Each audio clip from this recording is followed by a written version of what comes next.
Warahmatullahi wabarakatuh. Pada kali ini saya ingin melanjutkan materi analisa proses bisnis. Nah, di dalam mata kuliah ini memasuki pertemuan ke-6. Nah, di pertemuan ke-6 ini saya akan membahas mengenai peristiwa-peristiwa ataupun proses-proses yang terjadi di dalam bisnis yang ada di dalam perusahaan tersebut. Ada 4 item di sini yang akan saya jelaskan. Yang pertama adalah apa sih proses bisnis tersebut? Adalah suatu rangkaian aktivitas dalam perusahaan yang diharapkan oleh si perusahaan tersebut dalam tujuan strategis dari suatu organisasi tersebut.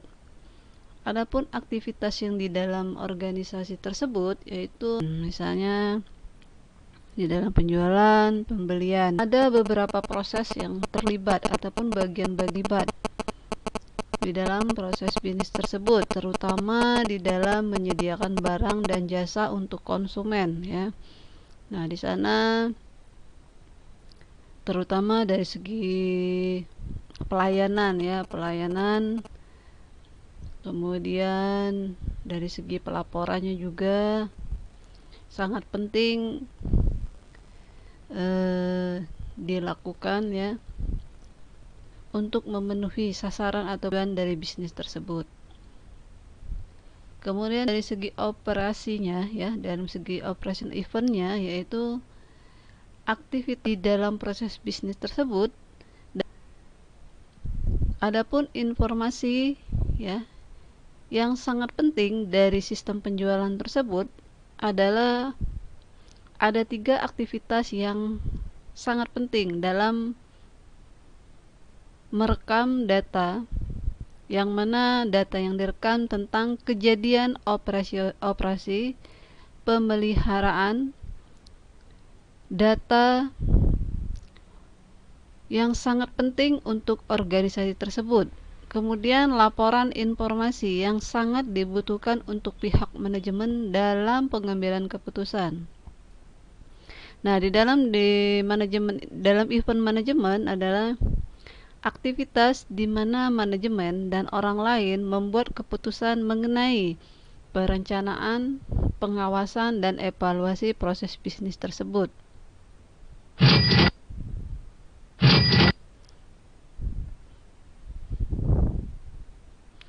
Nah, di sini ada 4 kejadian di dalam proses bisnis tersebut, ya. Yang pertama di sini saya beri contoh, misalnya kejadian mengenai pemasaran, ya.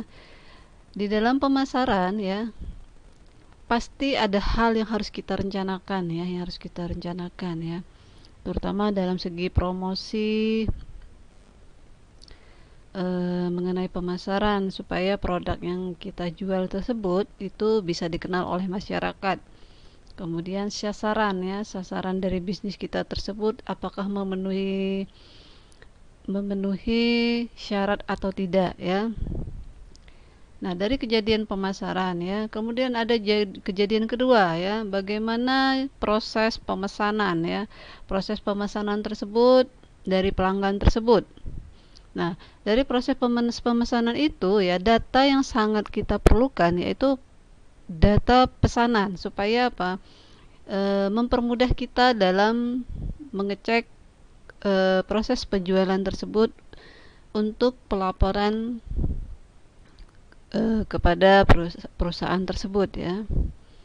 Nah, di sini ada kejadian ketiga, ya. Kejadian ketiga ini mengenai pengiriman barang. Nah, dalam kejadian ketiga ini proses pengiriman barang tersebut seperti apa sih yang ada di perusahaan yang sudah direncanakan? apa yang perlu diawasi mengenai pengiriman barang tersebut, ya. Dan kemudian kejadian keempat, pengumpulan pembayaran, ya. Pengumpulan pembayaran. Kenapa pembayaran ini sangat penting? Supaya apa yang sudah dijual, ya, di dalam proses bisnis tersebut itu bisa kelihatan, ya. Karena akan berpengaruh juga dengan pengaruh juga kepada pihak perusahaan, ya. Pembayaran ini artinya bisa melibatkan sebagai modal juga, ya. Nah, dari sini saya gambarkan contoh dari aktivitas prosesnya. Ada 3, ya, sebagai pemicu, ya. Pertama adalah keputusan, ya, aktivitas keputusan sebagai pemicu untuk aktivitas informasi, ya. Kemudian menegaskan juga memicu berpengaruh kepada aktivitas operasional. Dan yang ketiga adalah berpengaruh juga dari aktivitas operasional mempengaruhi ke aktivitas informasi, ya. Oke, pada pertemuan kali ini saya rasa itu saja yang bisa saya jelaskan. Nanti akan saya sambungkan pada pertemuan berikutnya. Apabila dalam penjelasan saya ada kekurangan, saya mohon maaf. Akhir kata saya tutup. Wabillahi taufiq wa hidayah. Wassalamualaikum warahmatullahi wabarakatuh.